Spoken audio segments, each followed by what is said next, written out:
आज हम parallelogram law of vector addition को प्रूव करने जा रहे हैं। उसके लिए मेरे पास एक इंस्ट्रूमेंट है, इसमें 2 पुलीज लगी हुई है। थ्रेड की हेल्प से हमने 3 वेट्स को हैंग किया हुआ है। अब ये जो हैंगिंग वेट्स है इनका मेजरमेंट हमने लेना है। जो हमारा एक पार्ट है वो 50 ग्राम का है और यहाँ पर हमारे पास 3 पार्ट है, तो ये हो गए 150 ग्राम वेट।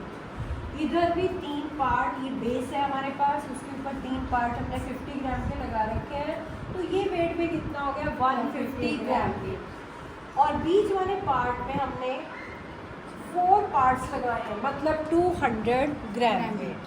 तो यहाँ पर बैलेंस कर दिया हमने इसको और हम कोशिश करते हैं कि जो हमारा ये पार्ट है जहाँ पर तीनों ही थ्रेड्स एक दूसरे से अटैच है वो सेंटर में आ जाए। अब हमने इनकी पोजीशन को लोकेट करना है। पोजीशन लोकेट करने के लिए हम क्या कर सकते हैं, हम एक मिरर स्ट्रिप का यूज कर सकते हैं। ये मैंने एक प्लेन मिरर की स्ट्रिप ली है, यहाँ पर हम क्रॉस पोजीशन में मिरर की स्ट्रिप रख देते हैं। अब हमने थ्रेड की पोजीशन को इस तरीके से देखना है कि जहाँ पर थ्रेड और उसकी इमेज कोइंसाइड कर रही है वहाँ पर मैं मार्क लगा दूंगी दोनों साइड। सिमिलरली हमें यहाँ पर भी मार्किंग करनी है, प्रोसेस सेम है।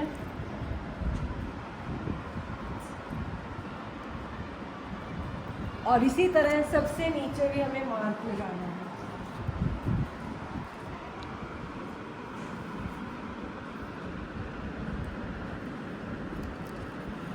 तो इस तरह से हमने तीनों जगह मार्क लगा लिए हैं। अब हम अपने पेपर को यहाँ से नीचे टेबल पर ला सकते हैं। जहाँ जहाँ हमने मार्क लगाया है उसको हम अलाइन कर लेंगे with the help of scale.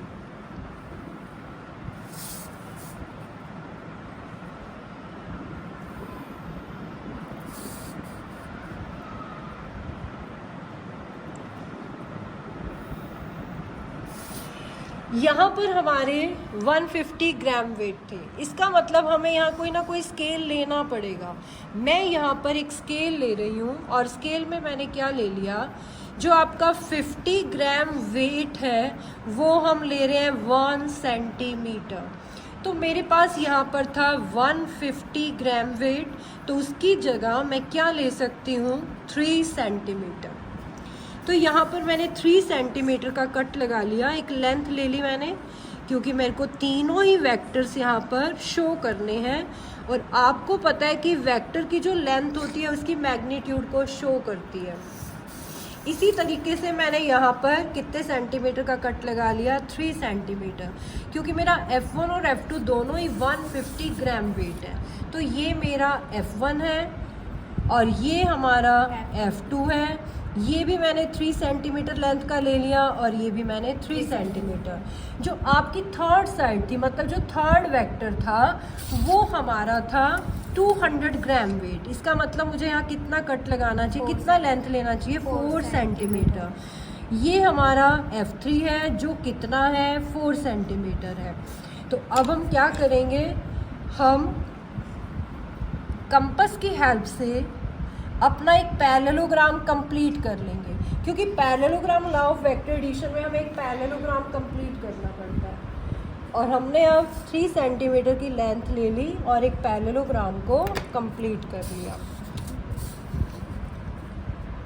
आपको पता है कि जो पैरेललोग्राम का डायगोनल होता है वो किसको शो करता है, वो हमारे रिजल्टेंट वेक्टर को शो करता है।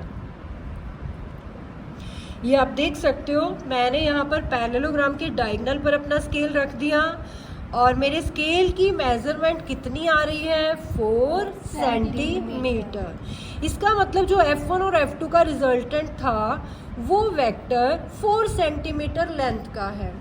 और 4 सेंटीमीटर लेंथ को अगर मैं ग्राम वेट में कन्वर्ट करती हूँ तो 4 इंटू 50 ग्राम वेट कितना आ गया बच्चों?